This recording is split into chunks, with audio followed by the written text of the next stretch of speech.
उस रात भारी वर्षा हो रही थी। चारों ओर बादल और घना अंधेरा छा रहा था। अचानक भयानक चीखें सुनाई दे रही थी।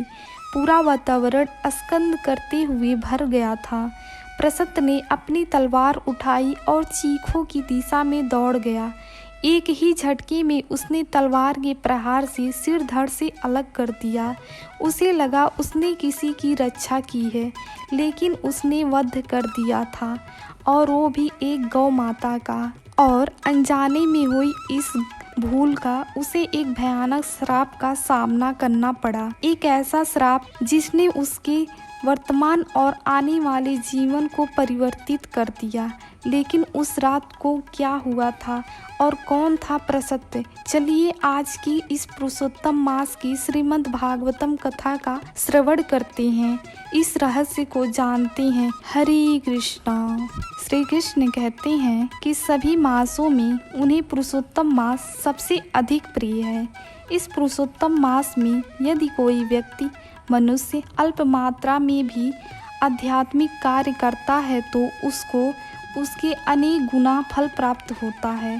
पुरुषोत्तम मास के विशेष समय में अगर आप प्रतिदिन हमारे द्वारा सुनाई गई श्रीमद् भागवतम कथा का श्रवण कर रहे हैं तो आप निश्चित ही भाग्यशाली हैं और आप पर भगवान श्री राम की विशेष कृपा है, क्योंकि हरे कथा सुनने का अवसर सबको नहीं मिलता। इसके लिए हम आपको धन्यवाद देते हैं और आज की कथा का यात्रा प्रारंभ करते हैं। पिछले अध्याय में हमने सुना था कि सात्रदेव मुनि के पुत्र सुतुमन ने जब वानप्रस्थ स्थान स्वीकार कर लेते हैं तो उनके अधिक पुत्र प्राप्त करने की इच्छा होती है। इस विषय में सोचते हैं और इस कार्य हेतु तपस्या करने के लिए वे यमुना नदी के तट पर 100 वर्षों तक तपस्या करते हैं। उनकी भक्ति और तपस्या से भगवान प्रसन्न होते हैं और उन्हें उनके ही समान 10 पुत्र प्राप्त होते हैं। सात्रदेव मुनि के सभी पुत्र पराक्रमी और विनम्र थे। उनमें से एक पुत्र का नाम था पुरुषोत्तम और उसे गुरुकुल विशिष्ट के प्रति एक विशेष कार्य सौंपा गया था। ये कार्य था उसके राज्य में गायों की रक्षा करना। अपनी गुरु की आज्ञा पालन करने के लिए पुरुषोत्तम प्रतिदिन पूरी रात हाथ में तलवार लेकर वीरासन में बैठकर और जंगली पशुओं से गायों की रक्षा करता था। अब एक दिन क्या हुआ, पुरुषोत्तम गायों की रक्षा करने के लिए सजग था। उस रात गायों को लेकर वह बहुत परेशान था, क्योंकि वहाँ भारी वर्षा हो रही थी। चारों ओर बादलों का साम्राज्य फैला हुआ था। घनघोर अंधेरा तो ऐसा था कि स्वयं को देखना भी मुश्किल हो रहा था। इसी अंधेरे का लाभ उठाकर एक बाघ गौशाला में प्रवेश कर लिया। जैसे ही वहाँ सो रही गायों ने इस बाघ को देखा तो वह अत्यंत भयभीत होकर चारों दिशाओं में दौड़ने लगी। अब गायों की संख्या इतनी सारी थी कि इसमें से किसी एक गाय को पकड़ना बाघ के लिए मुश्किल नहीं था। इसलिए उसने एक गाय को दबोच लिया। वो गाय जोर जोर से चिल्लाने लगी। गायों की चित्कार सुनकर प्रसन्न तुरंत आए और पास की दिशा में दौड़ा और उसने अपनी धराधर तलवार निकाली और एक ही झटके में सिर धड़ से अलग कर दिया। लेकिन दुर्भाग्य से अंधेरे में प्रसन्न नहीं देख पाए कि उसने जिस सिर को काटा था वह बाघ का नहीं अपितु गाय का था। हालांकि इस प्रहार से बाघ का भी कान कट गया था, इसलिए वो भी भयभीत होकर वहां से चला गया। कुछ समय बाद प्रसन्न ने ध्यान से देखा तो उसके हाथों से बाघ के बजाय एक गाय की हत्या हो गई थी। ये देखकर उसके दुख और निराशा का कोई ठिकाना नहीं रहा। उसने तुरंत अपने गुरु के पास जाकर सारा वृत्तांत कह सुनाया। हालांकि प्रसन्न द्वारा हुई ये भूल पूर्ण रूप से अनजाने में हुई थी, लेकिन फिर भी एक गाय का वध करने के कारण ऋषि वशिष्ठ उस पर अत्यंत क्रोधित हो गए।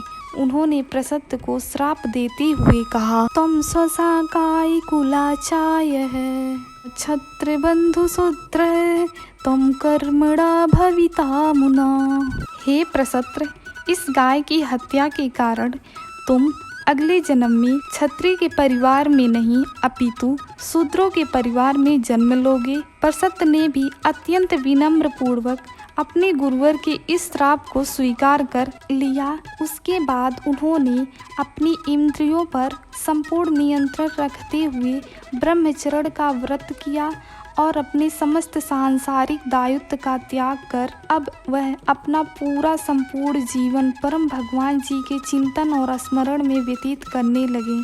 शरीर के पालन हेतु जितना भी उन्हें मिल पाता उसी को स्वीकार करते हुए अगर नहीं भी मिलता तब भी वे संतुष्ट रहते, समस्त जीवों को एक समान दृष्टि से देखते और जीवन में आने वाली किसी भी परिस्थितियों में समभाव बनाए रखते। उन्होंने पूर्ण रूप से भगवान वासुदेव की शरण ग्रहण कर ली थी और अब वे नित्य उनका स्मरण और कीर्तन करते रहते थे।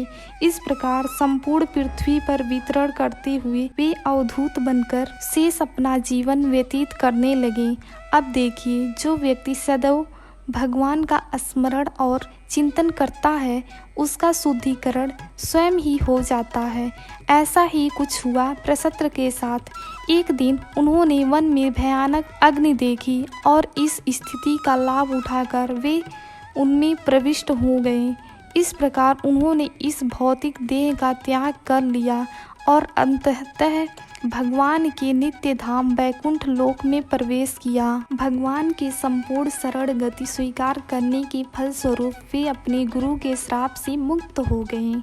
ब्रह्मा भगवान जी श्री कृष्ण का संपूर्ण आश्रय स्वीकार करने से व्यक्ति अपने पूर्व जन्म के सभी पाप कर्मों और अपराधों से मुक्त हो जाते हैं। तो ये थी अधिक मास की कथा। इस कथा में एक अत्यंत महत्वपूर्ण शिक्षा छिपी हुई है।